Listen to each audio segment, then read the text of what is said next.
Hello friends, welcome to GK classes by JSC. Friends, आज की इस वीडियो में हम डिस्कस करने वाले हैं साइंस के इंपॉर्टेंट क्वेश्चंस जो कि हर किसी एग्जाम में अक्सर पूछे जाते हैं। ठीक है, तो चलिए वीडियो को शुरू करते हैं। तो देखिए, पहला क्वेश्चन है कि सॉर्स क्या होता है। सॉर्स क्या है। SAR है, जिसको कि सार्स बोलते हैं। सार्स क्या है? तो सार्स की सबसे पहले फुल फॉर्म देखें तो इसकी फुल फॉर्म है सीवियर एक्यूट रेस्पिरेटरी सिंड्रोम।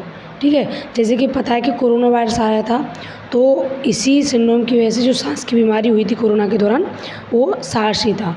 ठीक है, तो यह क्या है? इसका ऑप्शन है ए, यह विषाणु द्वारा फैलने वाली बीमारी है। ठीक है, जो कोरोना वायरस आया था, तो ये सार्स एक वायरस के द्वारा फैलने वाली बीमारी है।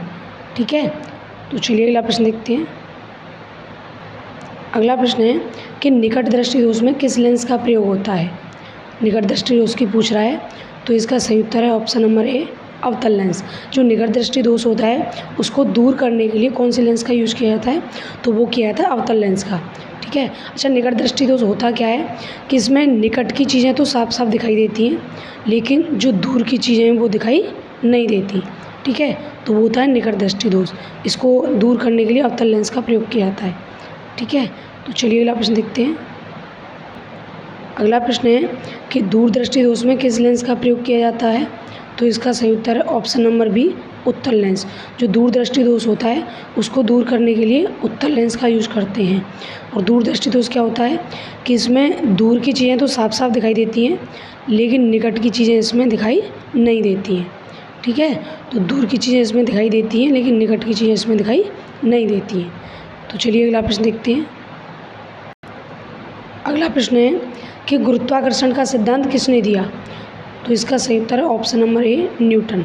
जो गुरुत्वाकर्षण का सिद्धांत था वो न्यूटन ने दिया, और न्यूटन की वजह से एक तरह से माना जाता है कि फिजिक्स बनी। ठीक है, तो काफ़ी ज़्यादा इंपॉर्टेंट ये अक्सर पूछा जाता है कि गुरुत्वाकर्षण का सिद्धांत किसने दिया था। तो चलिए अगला प्रश्न देखते हैं। अगला प्रश्न है कि दही का जमना कौन सी प्रतिक्रिया है? जो दही जमती है वो कौन सी प्रक्रिया है, भौतिक है या रासायनिक है? तो इसका सही उत्तर है ऑप्शन नंबर बी, रासायनिक। जो दही का जमना होता है वो रासायनिक प्रक्रिया होता है। देखिए, जो रासायनिक प्रक्रिया क्या होती है कि एक बार जो कोई चीज़ है या कोई वस्तु है, वो अपनी पुरानी अवस्था एक अवस्था से दूसरी अवस्था में बदल जाए और फिर वापस अपनी पुरानी अवस्था में वापस ना आ पाए, तो उसको बोलते हैं रासायनिक प्रतिक्रिया।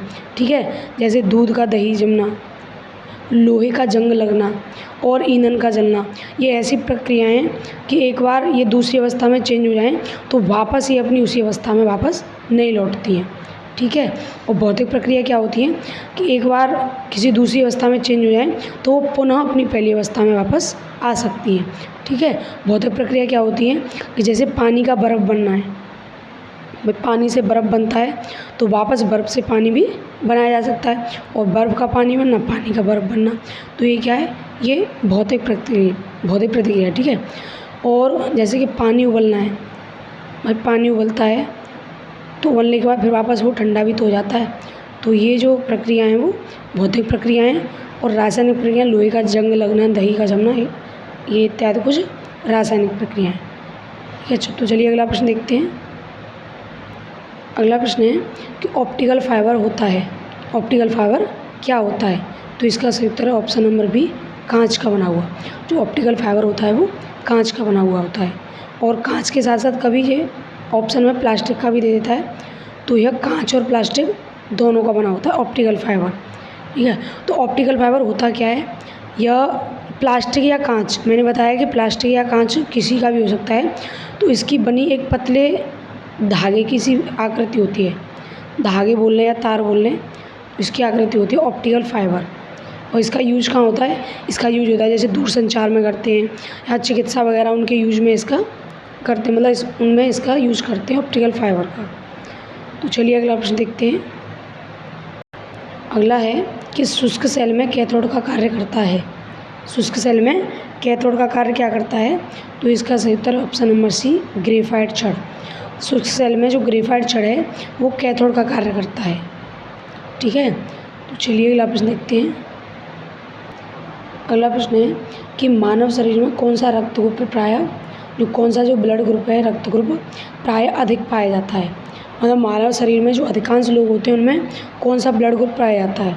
तो इसका सही उत्तर है ऑप्शन नंबर बी पॉजिटिव। जो अधिकांश लोग होते हैं उनमें बी पॉजिटिव ब्लड ग्रुप पाया जाता है। ओके, तो और बात करें कि जो ए बी पॉजिटिव होता है, अच्छा यहाँ लिख ही रहा है कि जो ए बी पॉजिटिव होता है इसको सर्वग्राही बोलते हैं। ठीक है, सर्वग्राही मतलब इस A B positive blood group वाले व्यक्ति को कोई भी ब्लड ग्रुप वाला व्यक्ति ब्लड दे सकता है। और ओ नेगेटिव होता है, वो होता है सर्वदाता। ये होता है सर्वदाता, मतलब ये किसी भी ब्लड ग्रुप वाले व्यक्ति को अपना ब्लड दे सकता है। ए बी पॉजिटिव हो गया सर्वग्राही और ओ नेगेटिव हो गया सर्वदाता। ठीक है, तो चलिए अगला प्रश्न देखते हैं। अगला है कि मानव शरीर में कितनी हड्डी होती हैं। तो इसका सही उत्तर है ऑप्शन नंबर बी 206। मानव शरीर में कुल 206 हड्डियाँ होती हैं। ठीक है, जो वयस्क मनुष्य होता है उसमें 206 हड्डियाँ होती हैं। अच्छा, बात करें कि इंसान की सबसे बड़ी हड्डी कौन सी होती है, तो वो होती है फीमर। ठीक है, जो कि जांघ की हड्डी होती है। और सबसे छोटी हड्डी होती है स्टेपीज, जो कि कान की हड्डी होती है। अच्छा, बात करें कि इंसान की सबसे कमज़ोर हड्डी कौन सी होती है, सबसे कमज़ोर हड्डी तो वो होती है कॉलर बोन, जो गर्दन के पास पाई जाती है कॉलर बोन, जो काफ़ी ज़्यादा मुलायम या कमज़ोर होती है, जो कि आसानी से टूट जाती है। तो इसका सही उत्तर क्या है 206। तो चलिए अगला प्रश्न देखते हैं। अगला प्रश्न है कि दूध की शुद्धता मापने वाला यंत्र कौन सा है। तो इसका सही उत्तर है ऑप्शन नंबर ए लैक्टोमीटर। जो लैक्टोमीटर है इससे दूध की शुद्धता मापी जाती है। अच्छा, जो लैक्टो कहीं शब्द आ जाए लैक्टो तो कहीं ना कहीं इसका मतलब दूध से होता है। ठीक है, लैक्टो दूध से संबंधित होता है। तो चलिए अगला प्रश्न देखते हैं। अगला है कि शनिवार किसका प्रमुख अयस्क है। तो इसका सही उत्तर है ऑप्शन नंबर बी पारा। जो शनिवार होता है वो पारा का प्रमुख अयस्क होता है। ठीक है, तो पारा का प्रमुख अयस्क क्या है, प्रमुख अयस्क शनिवार। ठीक है, ये काफ़ी ज़्यादा इंपॉर्टेंट है, अक्सर एग्जाम में पूछा जाता है पारा से रिलेटेड। चलिए अगला प्रश्न देखते हैं। अगला है किस रोग के प्रतिरोध के लिए BCG का टीका दिया जाता है। तो इसका सही उत्तर है ऑप्शन नंबर सी टीबी। जो ट्यूबरक्लोसिस होता है टीबी, उसके उपचार के लिए BCG का टीका दिया जाता है। अच्छा, BCG की फुल फॉर्म की बात करें तो BCG की फुल फॉर्म होती है बैसिलस कॉल्वेंट गुरिन। ठीक है, BCG बैसिलस कॉल्वेंट गुरिन। ये बी है, ये अक्सर एग्जाम में पूछी जाती है कि BCG में बी की फुल फॉर्म क्या है, तो बैसिलस। ठीक है, तो पूरा याद रखना है बैसिलस कॉल्वेंट गुरिन। तो चलिए अगला प्रश्न देखते हैं। अगला है स्त्रियों और बच्चों की आवाज़ तीखी होती है, इसका कारण है। तो इसका कारण क्या है, उच्च आवृत्ति। जो स्त्रियों के जो बच्चे होते हैं छोटे, उनकी आवाज़ हमेशा तीखी होती है, तो इसका कारण है उच्च आवृत्ति। उच्च आवृत्ति की वजह से इनकी जो आवाज़ है वो थोड़ी पुरुषों के मुताबिक थोड़ी तीखी होती है। तो चलिए अगला प्रश्न देखते हैं। अगला है कि गुब्बारे में कौन सी गैस प्रयुक्त की जाती है। तो इसका सही उत्तर है ऑप्शन नंबर बी हीलियम। जो हीलियम गैस होती है वो काफ़ी ज़्यादा हल्की गैस होती है, जो कि गुब्बारे में यूज़ की जाती है। ठीक है, अच्छा, हीलियम जो हवाई जहाज़ के टायर होते हैं, जो हवाई जहाज़ होता है, हवाई जहाज़ के टायरों में भी इसी गैस को भराया जाता है, हीलियम गैस को। तो ये भी अक्सर एग्जाम में पूछा जाता है। चलिए अगला प्रश्न देखते हैं। अगला है कि मूत्र का पीला रंग निम्न में से किसके कारण होता है। तो इसका सही उत्तर है ऑप्शन नंबर ए यूरोक्रोम। जो मानव मूत्र होता है, मानव मूत्र का जितने भी मूत्र होते हैं उनमें जो पीला कलर होता है वो यूरोक्रोम के कारण होता है। ठीक है, तो ये भी इम्पोर्टेंट है, याद रखना है। तो चलिए अगला प्रश्न देखते हैं। अगला है कि ब्लीचिंग पाउडर या विरंजक चूर्ण का रासायनिक सूत्र क्या है। ब्लीचिंग पाउडर का दूसरा नाम क्या है, विरंजक चूर्ण। इसका रासायनिक सूत्र क्या है, CaCO2। ठीक है, तो इसका सही उत्तर है option number B CaOCl2 bleaching powder का रासायनिक सूत्र है। अच्छा, जो ब्लीचिंग पाउडर होता है यह पानी में घुलनशील होता है, सॉल्यूबल, आसानी से पानी में यह घुल जाता है ब्लीचिंग पाउडर। इसका यूज कहाँ होता है, इसके यूज होते हैं जैसे कि कपड़ा उद्योग हो गया, कागज़ उद्योग हो गया। इनमें जो लुगदी बनाई जाती है उनमें ब्लीचिंग पाउडर का यूज होता है। और कीटाणुनाशक के रूप में भी कभी कभी ब्लीचिंग पाउडर का यूज होता है, कीटाणुनाशक। ठीक है, तो ब्लीचिंग पाउडर पानी में घुलनशील होता है, घुलनशील, और इसका यूज कपड़ा व कागज़ उद्योग और कीटाणुनाशक के रूप में भी इसका यूज करते हैं। तो चलिए अगला प्रश्न देखते हैं। अगला है कि फाउंटेन पेन का आविष्कारक कौन था? फाउंटेन पेन का आविष्कार किसने किया था? तो इसका सही उत्तर है ऑप्शन नंबर डी, वाटरमैन। जो वाटरमैन था उसने फाउंटेन पेन का आविष्कार किया था, और इसने इस वाटर पेन के आविष्कार के लिए 1884 में पेटेंट कराया था। जो पेटेंट इसने वाटर पेन के लिए कराया था वो 1884 में कराया था वाटरमैन ने, फाउंटेन पेन के लिए इसने कराया था। ठीक है, तो चलिए अगला प्रश्न देखते हैं। अगला है कि जेनेटिक कोड की खोज किसने की थी? तो इसका सही उत्तर है option number B, Hargobind Khorana. जो हरगोविंद खुराना थे उन्होंने जो जेनेटिक कोड है उसकी खोज की थी, और इनके साथ 2 व्यक्ति और थे, मतलब 3 व्यक्तियों ने जेनेटिक कोड की खोज की थी, जिनमें हरगोविंद खुराना का नाम काफ़ी ज़्यादा प्रसिद्ध है।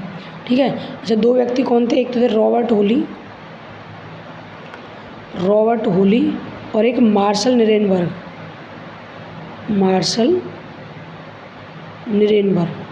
ये 2 व्यक्ति कौन थे?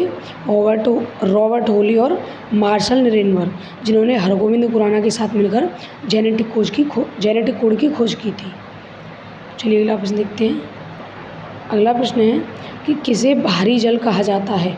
ड्यूटेरियम। ठीक है, भारी जल किसे कहा जाता है? ड्यूटेरियम ऑक्साइड, जिसका फॉर्मूला होता है D2O। ठीक है, जो कि हाइड्रोजन का ही समस्थानिक होता है। और यह भारी जल क्या है कि यह जो सामान्य जल होता है उसके मुताबिक थोड़ा हल्का, मतलब थोड़ा सा भारी होता है, और जल से इसका घनत्व है वो सामान्य से अधिक भी होता है।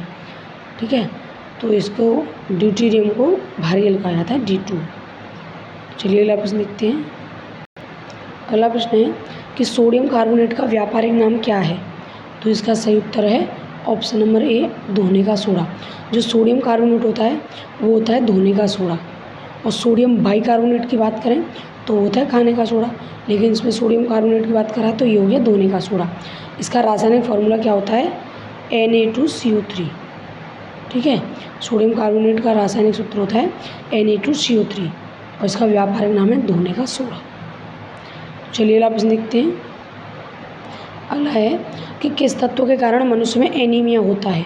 मतलब किस तत्व की कमी के कारण मनुष्य में एनीमिया, जिसको कि रक्ताल्पता बोलते हैं, ठीक है, तो वो होता है आयरन की कमी के कारण। आयरन की कमी के कारण मनुष्य में एनीमिया हो जाता है। चलिए अगला प्रश्न देखते हैं। अगला है कि खाने का सोडा का रासायनिक सूत्र क्या है? तो इसका सही उत्तर है ऑप्शन नंबर बी, NaHCO3।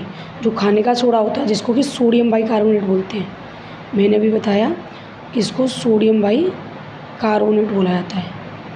इसका रासायनिक सूत्र है NaHCO3, सोडियम बाइकार्बोनेट। इसका यूज कहाँ कहाँ होता है? ये इसका आंसर। इसका यूज होता है केक बनाने में, ठीक है, कुकीज़ वगैरह इनको बनाने में, बेक्ड जो चीज़ होती हैं, मतलब जो चीज़ें बेक करके बनाई जाती हैं उनमें अक्सर खाने के सोडे का यूज होता है। और किस में होता है इसका यूज? दाग धब्बे हटाने में। भाई कपड़े वगैरह में दाग धब्बे लग जाएँ तो उनमें खाने का सोडा उस पर लगाकर उनके दाग धब्बों को हटाया जा सकता है। और एसिडिटी हो जाए तो उसके लिए ये भी एक तरह से घरेलू नुस्खा है खाने के सोडे का। दांत वाँत इनको साफ़ करने के लिए भी खाने के सोडे का यूज किया जाता है। चलिए अगला प्रश्न देखते हैं। अगला है कि जल का हिमांक है, जल का जो फ्रीजिंग पॉइंट होता है वो कितना होता है? वो होता है 0 डिग्री सेल्सियस। जो जल का फ्रीजिंग पॉइंट होता है 0 डिग्री सेल्सियस, और जल का घनत्व होता है 4 डिग्री सेल्सियस। ठीक है, तो चलिए अगला प्रश्न देखते हैं। अगला है कि कपास के पौधे के किस भाग से कपास का रेशा निकाला जाता है? तो इसका सही उत्तर है ऑप्शन नंबर डी, बीज। जो कपास के पौधे का बीज, अक्सर कभी कभी मतलब ये फल भी दे दिया होता है ऑप्शन में, फल या बीज कोष भी बोल सकते हैं, बीज कोष। ठीक है, तो इससे कपास के पौधे से कपास निकाली जाती है, बीज कोष या बीज से, जो कि फल का ही भाग होता है। ठीक है, तो चलिए अगला प्रश्न देखते हैं। तो ये हमारा आज का अगला और अंतिम प्रश्न कि लार की प्रकृति कैसी होती है। तो इसका सही उत्तर है ऑप्शन नंबर बी। जो लार होती है वो हल्की चिपचिपी होती है, तो इसकी प्रकृति कैसी होती है, अम्लीय होती है। लार की प्रकृति अम्लीय होती है, हल्की चिपचिपी और गाढ़ी जो तरल पदार्थ होता है लार। ठीक है। जब बात करें इसके पीएच मान की, इसका पीएच मान कितना होता है, 5.6 से लेकर 7.9 तक इसका पीएच मान होता है लार का। कितना, 5.6 से 7.9 तक।